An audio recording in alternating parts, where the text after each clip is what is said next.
GALS stands for Gait, Arms, Legs and Spine. The GALS screen is a rapid musculoskeletal, neurological and functional assessment. Ask about pain or stiffness in the muscles, joints or back, whether they can dress themselves without difficulty, and if they can walk up and down stairs without difficulty. If all three answers are okay, there's unlikely to be a significant problem. Ask the patient to undress and stand in front of you. Could you walk towards me? Ask the patient to walk ahead in a straight line for several steps, turn around and walk back. Could you do that again for me, please? Watch from both in front and behind, looking for smoothness and symmetry of the gait. Could I have a look at your back? Palpate for hyperalgesia in the belly of the supraspinatus muscle. Is that sore? No. Hyperalgesia here is a typical finding in fibromyalgia. How about that? No. When asking a patient to exhibit movements, it's often simpler to demonstrate actions rather than only telling them what to do. Please copy the movement I make with my arms. This position, with the hands behind the head and the elbows going back, tests abduction and external rotation of the glenohumeral joint. With the elbows at the side of the body, bend them at 90 degrees. Ask the patient to demonstrate the range of pronation and supination. Bringing the hands up to touch the shoulders requires elbow flexion. Opposing the fingers and palms in a prayer sign extends the wrists. Put the backs of the hands together similarly to demonstrate wrist flexion. Put the arms straight out in front of the body to demonstrate elbow extension. Ask the patient to make a fist and open the hand flat, testing the hand and wrist. Look for complete extension of all the finger joints. Please relax your arms. Ask the patient to squeeze your index and middle fingers, testing their power grip. Please make a pincer grip. And don't let me break it. Test the ability and strength of thumb and index finger opposition.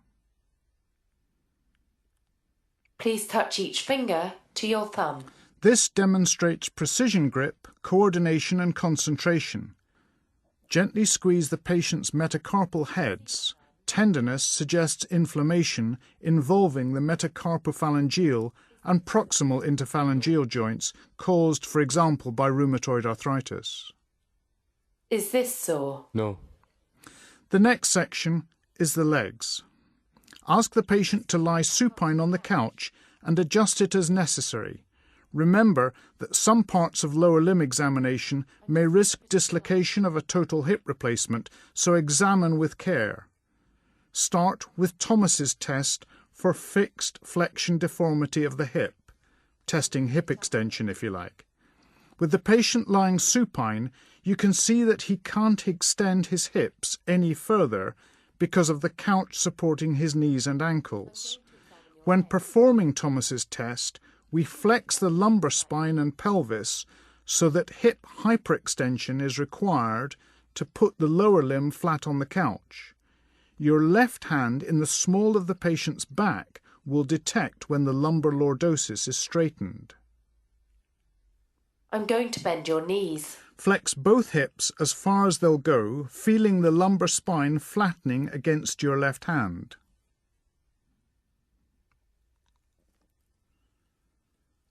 Could you straighten your left leg for me? Putting the left lower limb flat on the couch with the lumbar spine still flexed shows a few degrees of hyperextension of the left hip. In fixed flexion deformity, the limb will remain elevated or curvature will return to the spine. Could you bend your knee for me? Examine the range of flexion in the hip and knee with your hand on the patient's knee. This allows you to feel for crepitus in the patellofemoral joint.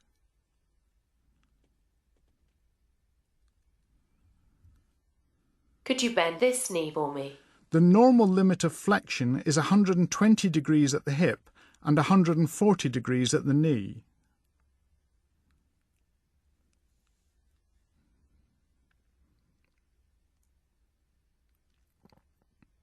Could you bend this knee for me?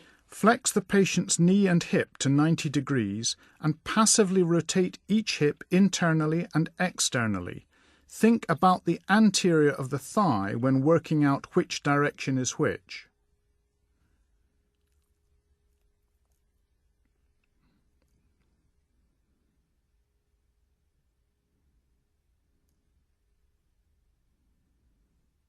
Could you bend your left knee?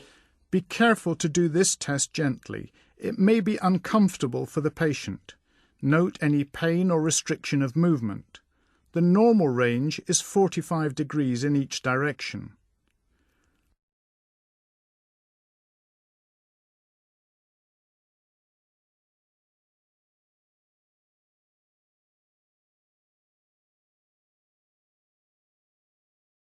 Palpate each knee for warmth and swelling. These are features of inflammation.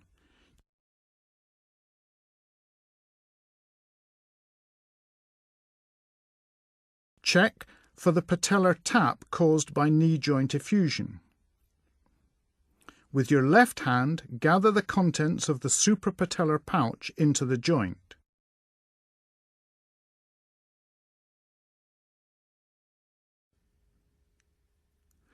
Look at the feet for any abnormality. Examine the soles, looking for calluses or ulcers indicative of abnormal load bearing.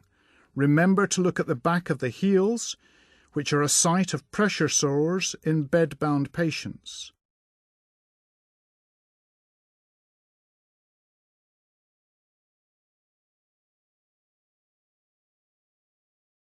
Look at the alignment of the toes and gently squeeze the metatarsal heads together.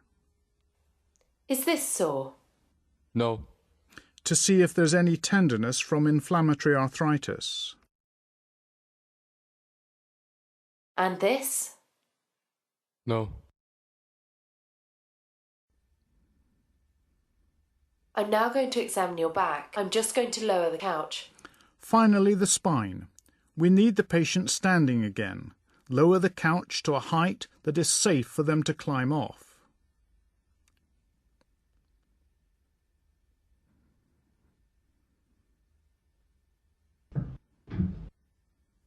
Let me give you a hand up.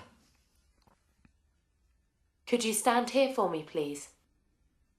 With your legs slightly apart. Standing behind the patient, assess the straightness of the spine. Look at the symmetry and muscle bulk in the neck, upper limbs, trunk and lower limbs. Look for asymmetry in the level of the iliac crests, which may be due to leg shortening. Look for swelling or other abnormality of the gluteal, hamstring and calf muscles, and at the Achilles tendons and hindfoot regions for swelling or deformity.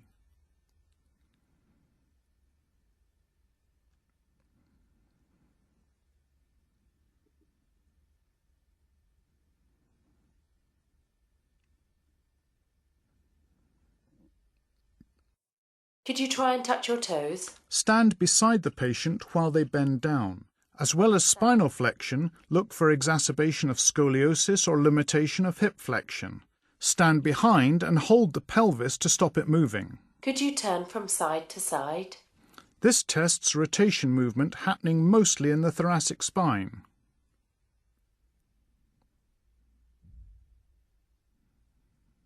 Could you slide your right hand down the outside of your right thigh towards your knee?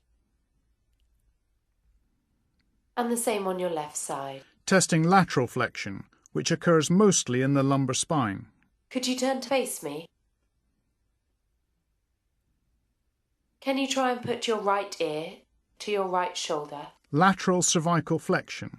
And the same on your left. Look up at the ceiling. Cervical extension. And down to your chest. And flexion. Please look straight ahead. Can you open your mouth and move your jaw from side to side? Testing function in the temporomandibular joint. Thank you.